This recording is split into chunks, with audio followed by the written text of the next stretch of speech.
But anyways, yeah, I know what it's like to be 18, 19. It wasn't all that long ago that I was. And I was kind of, like Whitey talked about, playing the field a little bit.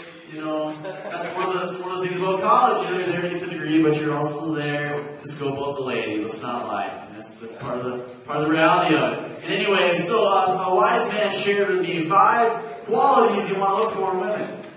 And so, man, I'm talking to you right now. I want to share with you those 5 qualities. So listen in. Ladies, you can kind of tune me out right now, but guys, this is for you. First thing you want to look for in a woman, you want to look for a woman that you're attracted to. That's kind of a no-brainer. And ideally, you want to find a woman that's also attracted to you.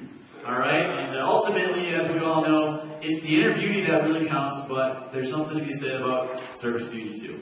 Okay, so you want to find a woman that you're attracted to. Alright. Next thing.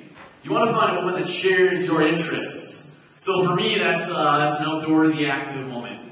And fortunately, there were plenty of them here when I was here. A lot of runners, bikers. So you want to find a woman that shares your interests, okay? It's another important trait, quality to look for a woman. You want to find a woman that's a good cook, alright? Nothing's better than coming home from a hard day's work and having just your favorite spread out on the table. So, man, you want to find a woman that's a good cook. Alright. Next, number four, yes, you want to find a woman that's patient. Because Lord knows we're going to drive them nuts sometimes. So you want to find a woman that can handle their craziness, deal with it, and just keep on rolling. So you want to find a woman who's patient. Alright, next one's the most important one, guys. Pay very close attention to this. You want to make sure you find a woman that doesn't know any of the other women, alright?